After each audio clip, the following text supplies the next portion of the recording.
Глава 326. Дрель кровавого духа. Хань Ли не смотрел в сторону возмущенного взгляда императора Юэ. Вместо этого он смотрел на потемневший кровавый свет, который остался на его теле.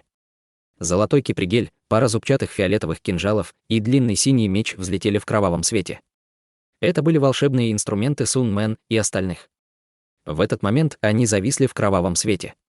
Казалось, они полностью потеряли свой дух. Хань Ли тут же задумался. Казалось, дьявольский свет, защищавший тело императора Юэ, был способен портить магические инструменты. Единственный предмет, который Хань Ли в настоящее время имел под рукой и который мог противостоять этой злой технике, были когти черного дракона. Единственный человек, который вышел из облака взрыва, был император Юэ. Казалось, что мужчина в синем, который утверждал, что он мастер школы черного демона, на самом деле погиб от зерна небесной молнии. Хотя Хань Ли немного расслабился от этой мысли, он не собирался давать врагу возможность перевести дыхание. Хань Ли немедленно приказал своим марионеткам начать атаку, начав бесконечный шквал атак световых лучей и стрел на своего врага.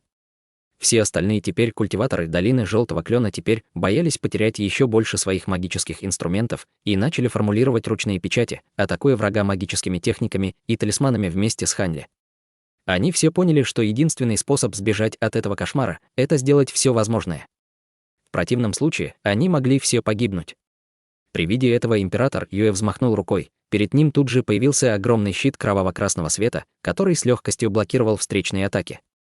Тем не менее, кровавый свет, испускаемый его телом, слабел. В результате создавалось впечатление, что его можно победить в любой момент. Видя это, Хань Ли и остальные начали атаковать с еще большей яростью.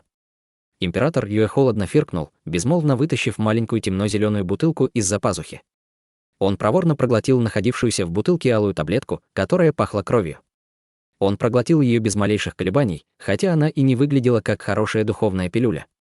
Как только алая таблетка достигла желудка императора Юэ, Хань Ли был в шоке от увиденного. Император Юэ восстановился, а его кровавый свет снова стал ярким. Кроме того, его раны заживали на глазах. В один миг его враг восстановил всю свою магическую силу и исцелил все свои раны, полученные им от зерна небесной молнии. Черт возьми! Как такое могло случиться? При виде этого Сун Мэн горько пробормотал, не веря своим глазам, напрочь забыв использовать десятки уже подготовленных ледяных штыков. Хань Ли тоже не верил своим глазам. Он не знал, какую именно таблетку использовал его противник, но эффект был просто невероятным. Хань Ли изучил множество древних книг, но никто из них не упоминал о чем-то подобном. Он использовал пилюлю выращивания духовной сущности. Восстанавливающая духовные силы магическая таблетка, которую можно получить только после культивирования нескольких дьявольских техник с побочными эффектами в виде потери собственной культивации. Эту таблетку может использовать только тот, кто ее создал, для всех остальных она подобна яду, холодно проговорила Чэнь Цаоцань, что очень удивило Хань Ли. Даже на лице Чэнь Цаоцань было удивление. «Старшая боевая сестра Чжун, ты в порядке?» «Я в порядке». Однако демон, который убил старшего боевого брата Лу, прямо перед моими глазами, и я должна убить его. Чжун Вэйнян, наконец, опомнилась. Она с большим трудом улыбнулась Чэнь Цаоцань, прежде чем произнести это холодной интонацией. Мы все хотим убить его. Но проблема в том, что он хочет сделать то же самое с нами. Равнодушно ответил Хань Ли, не поворачивая головы. Чжун Вэйнян повернулась и удивленно посмотрела вниз. Увиденное заставило выражение ее лица потемнеть. Пока они говорили, император Юэ, находившийся под ними, внезапно убрал свой кроваво-красный щит. Между тем, кровавый свет, который окружал его тело, вздымался и расширялся, пока не стал толщиной около 10 метров. Затем магические инструменты, которые оказались в ловушке кровавого света, постепенно начали таять. Сияние, защищающее его тело, увеличилось в несколько раз вместе с уровнем его культивации. Таким образом, кровавый свет вокруг его тела мог легко противостоять атаке магических техник и марионеток. Император Юэ поднял голову, взглянув на Хань Ли ледяным взглядом. Внезапно он вытащил руку из-за спины и схватил воздух. В результате непонятно откуда вылетела огненно-красная бусина и упала ему в руку. При виде этого глаза Хань Ли вспыхнули от удивления, когда он подумал о мужчине в синем, который погиб от зерна небесной молнии. Похоже, что эта бусина была из его останков, и теперь кровавое ядро 5 элементов было завершено. И если бы Хань Ли смог убить этого демона, он мог бы заполучить это сокровище, которое принесло бы ему огромную пользу для вхождения в стадию формирования ядра. Что у тебя больше нет зерна небесной молнии? Если есть, то я жду. Я хочу знать, что сильнее, твои зерна небесной молнии или моя защитная дьявольская техника. Император Юэ осторожно вытащил бусинку и холодно проговорил это Ханьле. Как только он это сказал, все культиваторы долины Желтого Клена были удивлены и тут же уставились на Ханьле. Выражение лица Ханьли не изменилось, но про себя он недовольно фыркнул и спокойно ответил: «А мне любопытно, действительно ли ты мастер школы черного демона или же совершенно другой человек? Кроме того, при нынешних обстоятельствах, кажется, что ты восстановил свой уровень культивации после моей атаки. Я весьма озадачен, поскольку редко кто готов пожертвовать собой». Ханьли не стал отвечать на его вопрос, а вместо этого задал свой. Казалось, он насмехался над его насмешкой. Услышав это, император Юэ заметил выражение лица своего врага, которое было не то сожалением, не то насмешкой. Внезапно, по какой-то неизвестной причине, его лицо приняло еще более угрожающий вид, и он нахмурил брови. Сердце Ханьли вздрогнуло, он приоткрыл рот и использовал технику звуковой передачи, чтобы сообщить информацию остальным культиваторам долины Желтого Клена. Сделав это, Ханьли равнодушно добавил: «Верите ли вы или нет, надеюсь, что мои слова дошли до вас». Ханьли намеренно не использовал звуковую передачу для этого последнего предложения, чтобы император Юэ услышал его. Лицо императора стало холодным, и он внезапно направил палец на Ханьли, в результате чего пучок красного света выстрелил в него. Хотя красный луч света был невероятно быстрым, Ханьли удалось использовать для защиты свой белый чешуйчатый щит и панцирь черепахи. Затем его тело покрыл барьер синего света. Ханьли не смел быть прохладно относиться к этой неизвестной атаке. Пиу-пиу. Услышав это, Ханьли бессознательно наклонился в ту сторону, когда почувствовал жар в правом плече, а затем острую боль. Увидев кровоточащую рану в плече, лицо Ханьли потемнело. Он облизал пересохшие губы и с недоверием повернулся к двум своим магическим инструментам. Подобная маленькая дыра появилась и на белом чешуйчатом щите и панцире черепахи. Красный свет проник сквозь них обоих без всякого сопротивления. Что касается щита искусства владения лазурным мечом, он исчез сразу же при контакте с красным светом. Сердце Ханьли ушло в пятки от увиденного, и если бы его тело не было таким ловким от постоянного использования скользящих шагов дымки, атака пришлась бы прямо в сердце, и он умер бы на месте. Всего одна оплошность, и он погибнет. Чем больше Ханьли думал об этом, тем сильнее становился страх внутри него. Хотя он знал, что император Юэ поглотил большую часть магической силы мужчины в синем, резкое увеличение силы императора Юэ далеко превзошло все его ожидания. Поскольку Ханьли был поражен тем, что почти не умер, он не мог заметить того, что император Юэ также был удивлен, что Ханьли пережил его атаку. Хотя оказалось, что его последняя атака казалась легкой в использовании, на самом деле она не состояла из одного движения. Техника дрели Кровавого Духа была техникой сжатия своей истинной сущности в несколько десятков раз, что позволяло ей стать неожиданным козырем для убийства. Это было одним из убийственных техник дьявольского искусства, которые он культивировал. Мало того, что подготовка к ней была невыносимо мучительной, это также требовало слишком много времени. Когда император Юэ ранее использовал эту технику, ни один культиватор не смог выжить. Но теперь Ханьли получил всего лишь небольшое ранение. Естественно, что он был в шоке. Теперь у него оставался только один заряд дрели Кровавого Духа, и он сильно колебался, не зная, стоит ли его использовать против Ханьли снова. Когда культиваторы долины Желтого Клена увидели, что Ханьли был ранен недавней атакой, их лица значительно изменились. Бессознательно Ханьли уже стал их опорой для поддержки, так что эта рана встревожила всех их. Вперед! Ханьли тут же перевел взгляд с раны без малейшего колебания. Он безумно влил магическую силу в свою лодку божественного ветра и отлетел в сторону. Когда Сун Мэн и другие услышали это, они переглянулись между собой, прежде чем последовать указаниям Ханьли и убежать. Когда император Юэ увидел это, он сначала был удивлен, но затем просто ухмыльнулся. Он вспыхнул в воздухе, желая преследовать Ханьли. Однако теперь он увидел, что его кружили более 10 невероятных марионеток.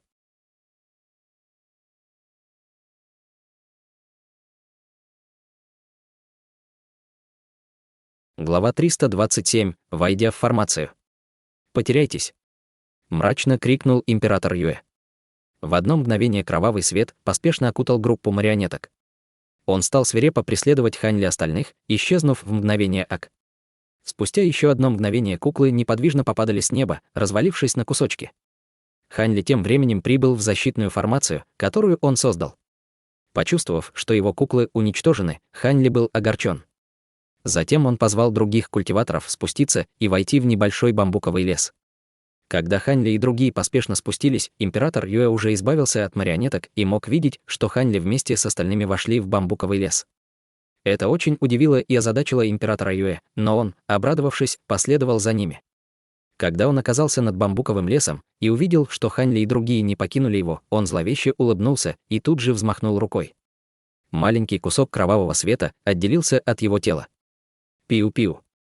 Кровавый свет вспыхнул и яростно выстрелил в бамбуковый лес. На полпути он накрыл весь бамбуковый лес огромным, сияющим красным барьером. Увидев кровавый свет, бесшумно накрывший бамбуковый лес, император Юэ был доволен. Пока этот дьявольский барьер прочно окружал бамбуковый лес, он мог бы использовать другую секретную технику, чтобы все уничтожить с помощью ее. Поскольку враг по своей воле оказался там в ловушке, нечего было сетовать на его беспощадность. Руками он тут же совершил несколько мгновенных жестов заклинаний, чтобы активировать секретную технику. Пока он выполнял эти жесты, бамбуковый лес внезапно покрылся светло-синим световым куполом и легко отразил кровавый свет. Император Юэ сначала слегка удивился, а затем его лицо помрачнело. Как и ожидалось, они пришли сюда не просто так. Они даже заложили здесь защитную формацию. С горьким возмущением подумал император Юэ. Но это пустяки. Насколько сильной может быть поспешно установленная защитная формация? В худшем случае, мне придется уничтожить ей вместе со всеми. В любом случае, я не могу позволить им бежать из имперского города, решительно подумал император Юэ. Следуя своему плану, он без каких-либо ограничений создал заклинание и сразу же высвободил секретные техники. Кровавый свет, остановленный барьером, сверкнул с новой силой и попытался раздавить их защитную формацию. Однако, это не вызвало желаемого результата. Но император Юэ не остановился. Он тут же взмахнул еще раз пальцем и выпустил очередную порцию кровавого света в свой кровавый барьер. Цвет кровавого светового барьера стал еще ярче, к тому же можно было почувствовать запах крови. Любого, кто почувствовал бы это, непременно бы стошнило. При виде этого император Юэ слегка обрадовался. Он продолжал создавать заклинания руками, направляя магические техники к кровавому барьеру. Магические техники поглощались барьером, заставляя барьер яростно расширяться во всех направлениях, в то время как цвет барьера становился все более ярким. Светло-лазурное сияние отчаянно сопротивлялось давлению красного барьера и, казалось, могло рухнуть в любой момент. Когда император Юэ увидел это, он значительно расслабился. Сложившаяся ситуация показывала, что гибель культиваторов долины Желтого Клена была всего лишь вопросом времени, и им было некуда бежать. Однако последствия этого уже невозможно было избежать. Кажется, я больше не смогу действовать как император Юэ. Мне нужно скрыть свою личность и начать все сначала. С сожалением подумал император Юэ. Поскольку император Юэ находился в воздухе, культиваторы долины Желтого Клена могли его видеть. Они все были в ужасе. Услышав звуковое сообщение Хань Ли о том, что им следует отступать как можно быстрее, чтобы спасти свою жизнь, они без раздумий доверились ему. Но никто из них не ожидал, что они окажутся в западне в бамбуковом лесу. Хотя здесь была защитная формация, они были окружены непроницаемым кровавым светом. Кроме того, казалось, что это защитное заклинание вот-вот разрушится. Из-за приближающейся опасности все они запаниковали. «Младший боевой брат Хань, ты подготовил эту формацию заранее?» — спросил Сун Мэн. «Верно. В чем проблема?» — равнодушно сказал Хань Ли, наблюдая за происходившим вокруг. В одно мгновение лицо Сун Мэн побледнело. Лица остальных также выглядели очень подавленными. Одна только Чэнь Цацань спокойно смотрела на Хань Ли. В ее глазах мелькнула какая-то догадка, и она тут же озвучила ее. «Хань Ли, если ты задумал что-то еще, пожалуйста, расскажите нам. Не держите нас в неведении. Я уверена, что у тебя еще есть какой-то козырь в рукаве, а не только эта формация», — спокойно проговорила Чэнь Цацань. Услышав это, остальные были поражены и тут же посмотрели на Хань Ли с приподнятым духом. Судя по той осторожности, которую Хань Ли проявлял этой ночью, было невозможно, чтобы он совершил такой опрометчивый поступок. Когда Хань Ли услышал это, он опустил голову, а затем он слабо улыбнулся другим. «Будьте спокойны. Поскольку я привел вас сюда, у меня есть план», — спокойно сказал он. Затем он вынул из своей сумки для хранения маленький фиолетовый флаг. Флаг был заполнен различными символами и был совсем не похож на обычный магический инструмент. «Это флаг формации?» — с удивлением спросила Чжун Винян. Пластины формация и магические инструменты типа флага были очень редкими в государстве Юэ. Старшая боевая сестра достаточно хорошо осведомлена. согласился Ханли, слегка похвалив свою седьмую старшую боевую сестру. Это очень удивило других и немного усилило их уверенность. Казалось, что младший боевой брат Хань действительно припас какой-то козырь в рукаве. Под их бдительными взглядами Ханли взял маленький флаг обеими руками. Маленький, изысканный флаг тут же увеличился в несколько раз в мгновение ока и стал испускать фиолетовое сияние. Ханли пробормотал какое-то заклинание, а затем вскрикнул «Быстро!». Вжух! Флаг формации тут же метнулся в сторону, и его больше было невозможно увидеть.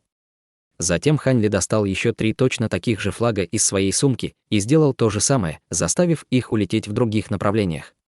Сделав это, Ханли холодно взглянул на небо с миндально-желтой пластиной формации в руках. Пластина формации выглядела совершенно обычной. Тем не менее, Ханли торжественно поднял ее над головой, в результате чего она стала слегка светиться. Толстый луч желтого света выстрелил из нее и направился в небо, ударяя по светло-синему световому барьеру.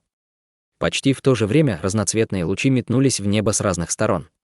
Соединившись в один световой столб, который сразу же стабилизировался, из него стали доноситься еле различимые звуки океанских волн.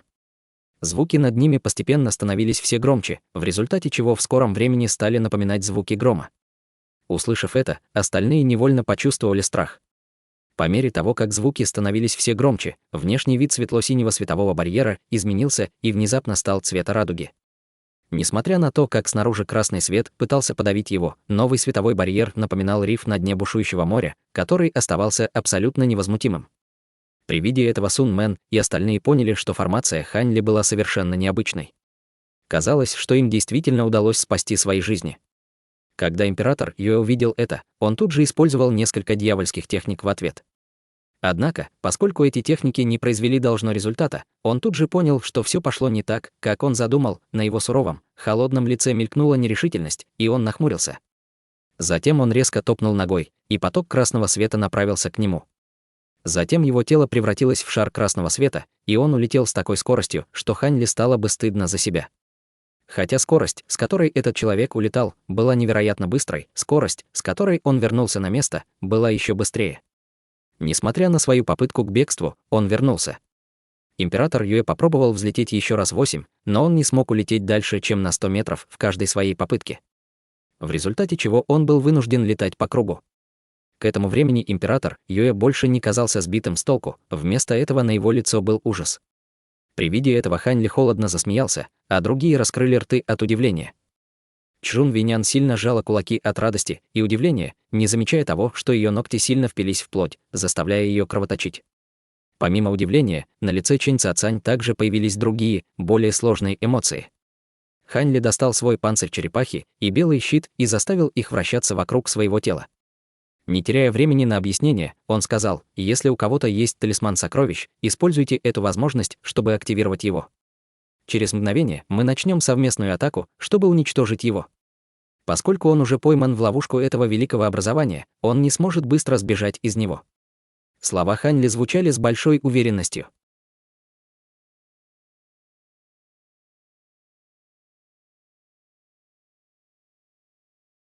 Глава 328. Сабля черной крови.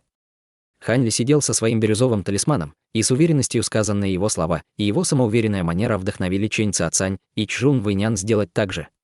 Они достали красный и желтый артефакт и тихо уселись в позе лотоса, чтобы активировать их. Старший боевой брат Чэнь Цацаня и Сун Мэн переглянулись и горько улыбнулись. Хоть старший боевой брат Чэнь Цацаня обладал памятной синей печатью покойного товарища, он ничего не знал ни о ее силе, ни о применении. В конце концов, он не может просто достать ее и бездумно использовать.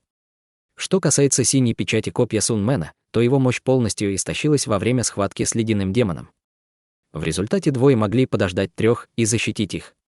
В этот момент император Юэ осознал, что безумный полет вокруг да около не дает никаких результатов, и замер посреди в воздухе.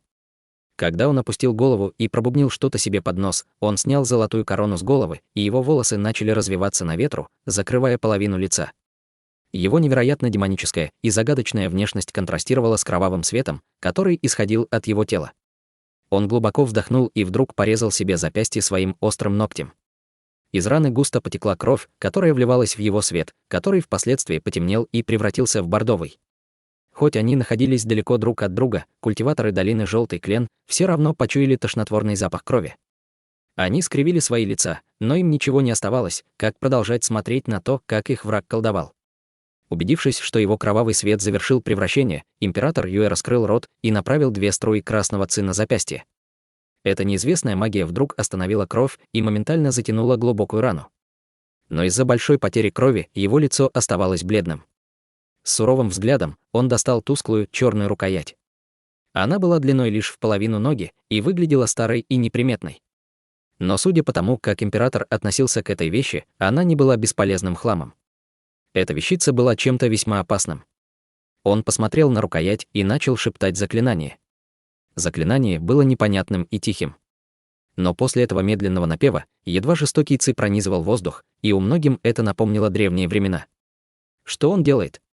Сун Мэн наблюдал за всем этим издалека и не мог не спросить об этом. Понятия не имею. Но одно я знаю точно, он использует запрещенную магическую технику, сказал с волнением старший боевой брат. Он не мог разобрать и понять слова заклинания. Хоть они и не понимали, что собирается делать их враг, они знали, что он пошел на крайние меры, отдавая все свои силы. Император стал быстрее произносить заклинание, и суровая аура усиливалась. Глаза императора загорелись красным светом. Рукоять вдруг превратилась в черный световой шар, который парил в воздухе. Он поднялся примерно на 1,5 метра над его головой и застыл. Император Юэ стал предельно внимательным и сформировал странные ручные печати, одну за другой с исключительным мастерством. Кровавый свет на его теле превратился в нити крови, которые спешно направились к рукояти. Сначала было всего несколько кровавых нитей. Но затем они распространились, и их стало уже 10, затем уже несколько десятков, и, наконец, более сотни нитей черной крови. Они приближались к рукояти, словно мотыльки на свет. За одно мгновение нити облачили рукоять. Затем они начали трястись, и после этого они конденсировались в огромную сферу испорченной крови, плотно запаковавший нож, который находился внутри рукояти. И если внимательно приглядеться к этой грязной крови, то можно заметить странный красный свет, исходивший никак иначе, как от темной внешности, оставляя демонический след в душе. Когда император увидел, как все это происходит, он обрадовался. Он остановил печати, намереваясь использовать различные техники. Но после того, как он сделал это, сфера черной крови излучила ослепляющий черный свет и начала свирепо извиваться. После чего она начала кипеть и расширяться. Увидев это, радость императора сменилась страхом. Он начал отчаянно крутить головой и смотреть по сторонам, но как только его взгляд снова упал на сферу, его лицо деформировалось от бесконтрольного страха. Тут же к нему вернулась уверенность, и он начал произносить несколько сильных заклинаний, он как будто слегка рычал. Затем он безжалостно прикусил кончик языка и выплюнул грязную кровь с куском своего языка на деформированную сферу. Как только сфера поглотила это, она тут же стабилизировалась, и ослепительный свет исправился. Император Юэ еле как быстро сделал более 10 движений руками во время заклинаний, которые сперли у него дыхание. В конце концов, свет от кровяной сферы исчез окончательно. И, наконец, император выдохнул от облегчения. Но после того, как он выплюнул кровавую эссенцию, он стал выглядеть на 10, а то и больше лет старей. Вдруг он отрезал кусочек кровавого света от своего тела и направил на кровавую сферу. В то же время он еще раз начал воспевать более грубым голосом, но это только потому, что у него теперь не было кончика языка, из-за чего слова заклинания стали еще неразборчивей. Сфера черной крови начала увеличиваться в длине. В конце, когда он закончил заклинание, черная рукоять появилась еще раз, вместе с лезвием, созданным из черной крови. Эта новоиспеченная сабля излучала изумительно кровавый ци. Посмотрев на эту саблю, император Юэ будто сошел с ума от страсти. Без каких-либо сомнений, он схватил рукоять сабли и начал ей махать. Он даже еще не испытал мощь сабли, но уже был удовлетворен ей. После того, как император внимательно изучил саблю, он длительно и громко просвистел, после чего превратился в огромную сферу черного света с саблей. После этого он бросился к бамбуковому лесу, что заставило Сун Мэна и остальных переживать. Но в этот момент Хань Ли открыл глаза и уставился холодным взглядом на надвигающуюся кровавую сферу. Секунду назад он активировал артефактную печать, но несмотря на это он четко понимал все запретные действия его врага. Когда сабля черной крови приняла форму, блуждающее духовное чувство Хань Ли всосалось лезвием, которое хотело полностью поглотить его. Приложив огромные усилия, Хань Ли справился с духовным чувством. К счастью, намерение черного лезвия впитать его духовное чувство было автономным, а не проделкой императора Юэ. Именно поэтому он с легкостью вернул свое чувство из лап черного лезвия. И это пугающее событие бросило Хань Ли в холодный пот. И если бы вражеское оружие поглотило его чувство духа, это бы привело к последствиям, которые известны каждому. Хоть Хань Ли и знал, насколько страшной была сабля, он не терял уверенности в силе обратного образования 5 элементов. Даже Лэй Ваньхэ, культиватор ядрообразования, сказал, что трудно пробиться через обратное образование 5 элементов. Поэтому на сердце у него было спокойно. Как только эти мысли завертелись в голове Хань Ли, император Юэ выбил разноцветный световой барьер с огромной силой. Радужный световой барьер с легкостью противостоял атаке. Император ожидал такой ход событий и улыбнулся дьявольской улыбкой. Затем он крепко схватил саблю черной крови и безжалостно ударил по световому барьеру. Из сабли со свистом вышла огромная полоса черного света. Вжух, ошеломляющая черная полоса длиной более 30 метров отрезала большую часть радужного света, из-за чего образовалась трехметровая дыра. Увидев это, император безумно обрадовался и безо всяких сомнений бросился в дыру. В его руке мелькала черная полоса, и вместе с ней он вошел в радужный свет. Нет. Плохо дело, очень плохо. В панике закричал Сун Мэн. Хоть старший боевой брат не произнес ни слова, он выглядел обеспокоенным. Не паниковать. Радужный свет — это лишь первый слой защиты. Остальное не так-то просто пробить. Услышав безучастный голос Хань Ли, остальные успокоились и улыбнулись. И они удивились, что младший боевой брат Хань еще умудрялся отвлекаться на разговоры во время активации артефактную печать. Удивительно, император Юэ тут же бросился в 30-метровый в глубину световой барьер и четко увидел культиваторов долины Желтый Клен. Он видел, как они активировали артефакты. Он улыбнулся и бросился к месту, где сидел Хань Ли. Полоса черной сабли более 30 метров в длину нанесла удар.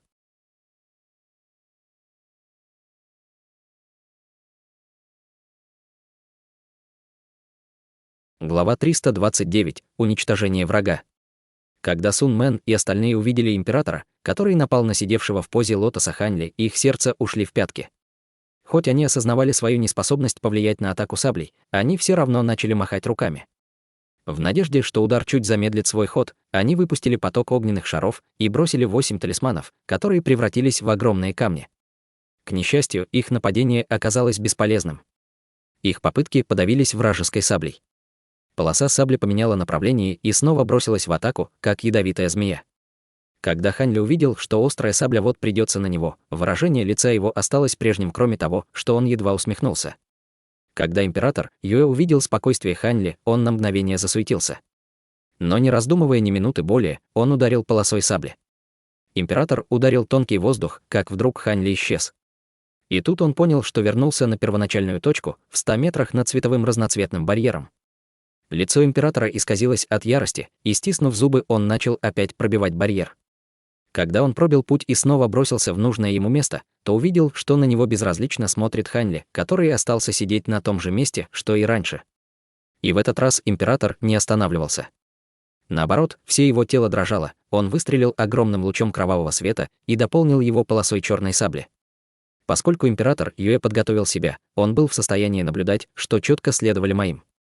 Когда кровавый свет находился примерно в 3 метрах от головы Хань Ли, он бесследно пропал, как будто его что-то поглотило. В тот же самый момент он почувствовал, как вдруг его дьявольский свет вернулся к первоначальной точке. Император Юэ был изумлен. Его вторая попытка не увенчалась ни малейшим успехом. И опять он оказался за световым барьером. Император побледнел, и впервые его посетила паника. Он бросил все попытки и вместо этого начал размахивать демонической кровавой саблей. От нее расходились в разные стороны бесконечные полосы, которые намеревались проломить образование. Спустя несколько мгновений белый свет отразил атаки, и удары вернулись в первоначальное место. Он заволновался и продолжил свои острые атаки. Если бы император Юэ смог выбраться из образования, он бы подумал, что в нем содержится сущая техника иллюзии, и не переживал бы так сильно. Если дело в этом, он запросто мог прорваться сквозь небольшое образование, используя свои дьявольские искусства. Но поскольку его телепортировало и его пугающие атаки возвращались обратно, его сердце выпрыгивало из груди, только такие образования, как великие неразрывные формирования, обладали таким типом ограничения. Возмущенный таким ужасным поворотом событий, император Юэ почувствовал мощный всплеск духовного ци от радужного светового барьера, который находился под ним, от чего у него задрожало сердце. Он еще сильнее вцепился за саблю, и его кровавый свет облачил его в непроницаемый, красно-кровавый вихрь. Из радужного светового барьера снова хлынуло мощное духовное давление. Вскоре после кратковременного жужжания открылся трехметровый проход. Плотное облако маленьких бирюзовых стержней начали внедряться через проход и направились к императору Юэ. Это Хань Ли активировал бирюзовый артефакт. Приблизившись вплотную к облаку стержней, вылетел кристальный желтый шар. После того, как двое вышли из прохода, они подверглись странным трансформациям. Маленькое красное копье стало невероятно большим. Желтый кристальный шар излучал ослепляющий желтый свет. Под руководством Чэнь Цзяцаня и Чжун Вэйняня два артефакта разделились на два разных направления, намереваясь примкнуть к императору. Как только император увидел это, он поменялся в лице. Он безумно размахивал саблей и выстрелил 8 огромными полосами. С громким взрывом большая часть стержней разлетелась на кусочки. Хань Ли немного побледнел. Поскольку он ментально соединен с теми стержнями, созданными при помощи артефакта, он тоже пострадал от ударов. Вражеская сабля превзошла все ожидания. Но, к счастью, Хань Ли не пришлось защищаться от атак. Это последний бой для императора Юэ. Несмотря на все препятствия, которые были созданы ударами саблей, малый красный меч, желтый кристаллический мяч и оставшаяся армия бирюзовых стержней смогли пробраться в кровавый ветер. После того, как бирюзовый, красный и желтый свет столкнулся с черным, внутри вихря раздался громкий свист. Началась кровожадная схватка, вдруг прорвался яростный вопль, сопровождаемый звуками взрыва. Черные, красные и желтые полосы света вспыхнули на мгновение и затем исчезли из кровавого вихря. В этот момент Чэнь Цзяцань и Чжун Вэйнян побледнели, и их глаза стали бездушными. «Седьмая боевая сестра, ты в порядке?» Когда Сун Мэн увидел это, он сразу спросил, чтобы убедиться. Ничего. Его сабля по-настоящему демоническая. Она смогла опустить наш с Чжун Вэйняном артефакт в крах. Теперь мы вынуждены посмотреть, сможет ли артефакт Хань Ли убить его, спокойно сказала Чэнь Цзяцань. Она достала 2 синих пилюли, проглотила одну, а другую передала Чжун Вэйняну.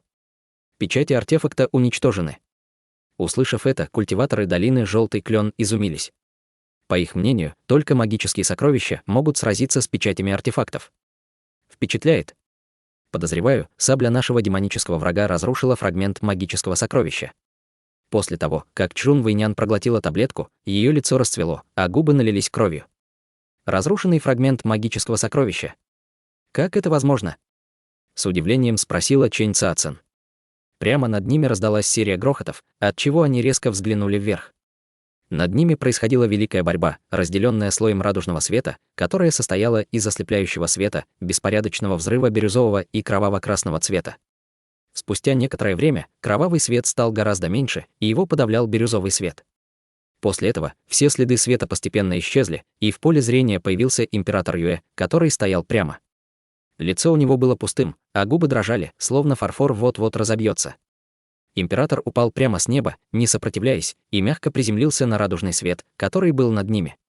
Его тело было теперь ничем иным, как бледная вспышка. Все товарищи Хань Ли восторгались. Сун Мэн подошел к Хань Ли и радостно завопил: «Брат Хань, ты убил этого монстра. Я знал, что ты справишься». Я осознал полноту силы печати артефакта, чтобы пробиться через его кровавый свет. Хань Ли искренне улыбнулся. Не все умели вытащить столько силы из печати артефакта за один раз. Хань Ли обучился этому лишь после того, как он перепробовал множество артефактов и талисманов. Хоть такой способ убрать противника значительно снизил количество использования печати артефакта, его мощность возрастет с бешеной скоростью. Такой способ оказался самым действенным перед мощными противниками. Хань Ли постиг этот прием лишь несколько дней назад и использовал его в самый неожиданный момент. В результате он смог справиться с последней атакой. Естественно, эта печать артефакта была полностью использована в процессе, после чего превратилась в пепел. Обменявшись пару словами с Сун Мэном, он выпустил 2 ручных зверей и направил их к трупу императора. Остальные не возражали. Все-таки враг рухнул по большей части от рук Хань Ли. Чжун Вэйнян неожиданно обрадовалась, увидев, что ее возлюбленный отомстил и передал ее благодарность Хань Ли. Также она сказала, что когда покойные услышат это в преисподней, они определенно поблагодарят Хань Ли за его месть. Такие слова благодарности смутили его.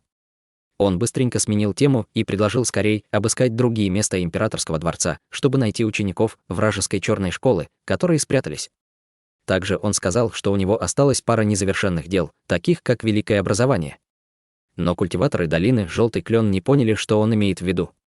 Он дал им возможность ограбить остатки гнезда вражеской черной школы. Сун Мэн засиял от радости, в то время как остальные немного смутились. Затем Хань Ли сказал: «Давайте встретимся после того, как я совсем разберусь. А по поводу мастера черной школы. Должно быть, у него есть достаточно вещей высокого качества, которые пригодятся мне. От сегодняшнего великого сражения каждый хоть немного, да пострадал». Поэтому, после того, как Хань Ли отозвал великое образование, другие улетели на своих магических примочках. Только когда все улетели, Хань Ли созвал своих зверьков. Они вернулись к нему с плодами поиска.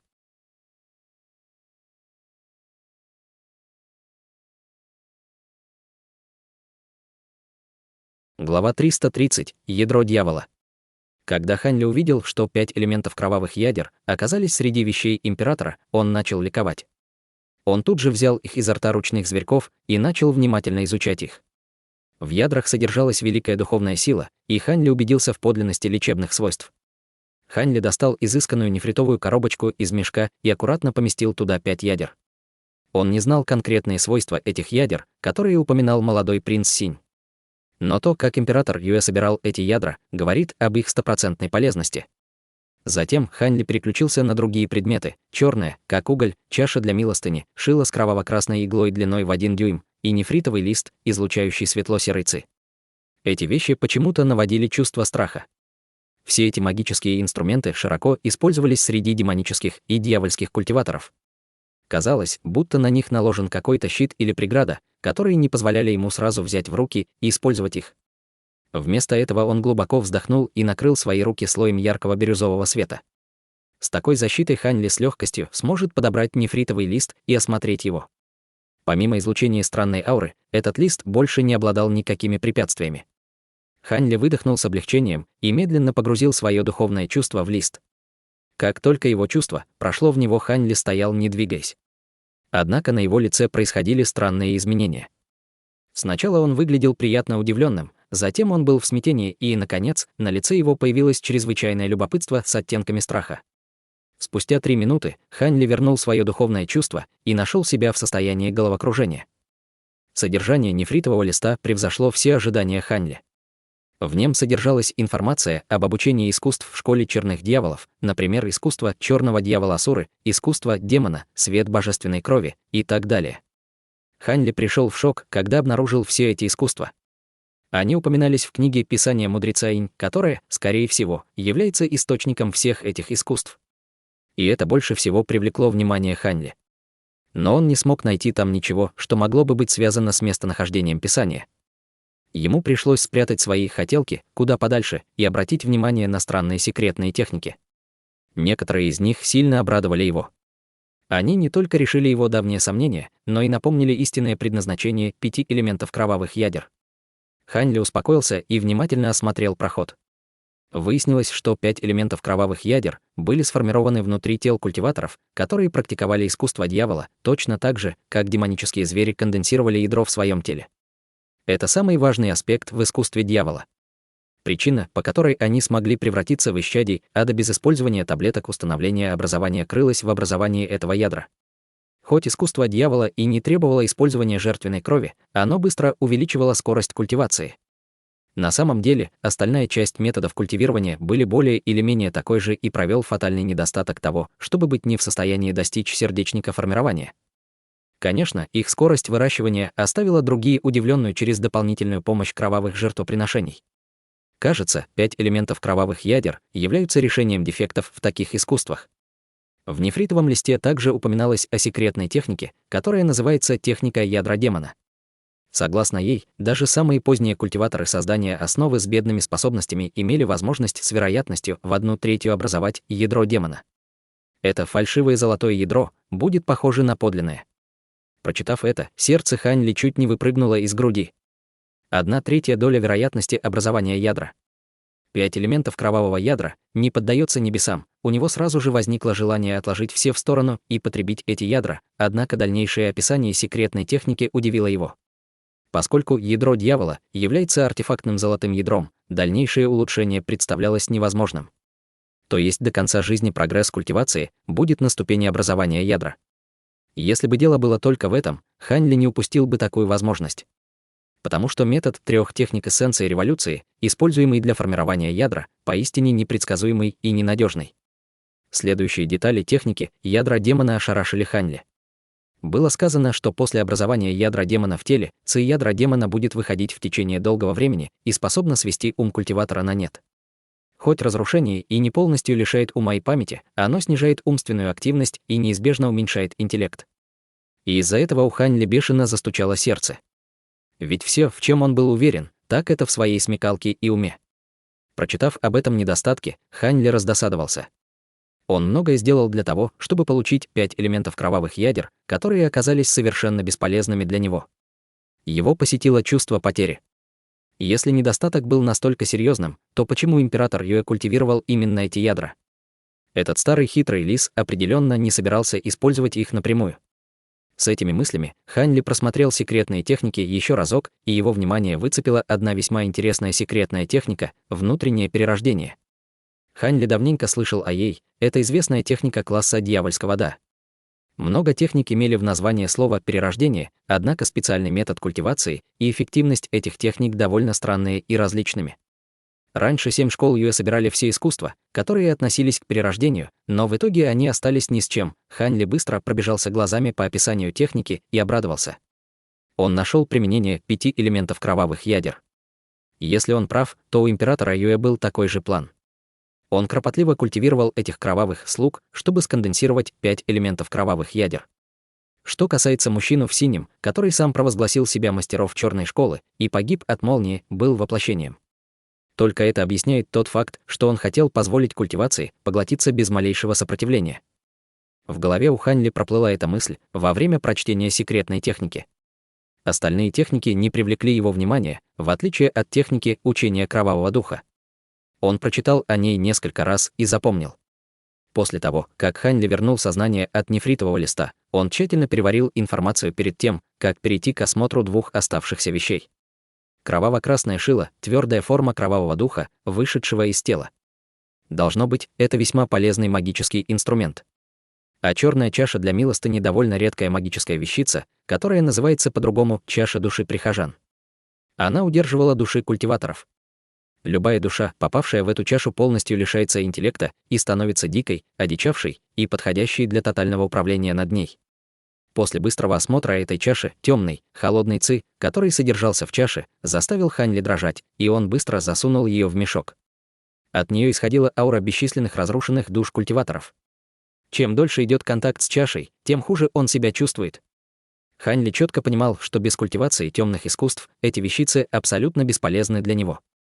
Чем дольше идет контакт с чашей, тем хуже он себя чувствует.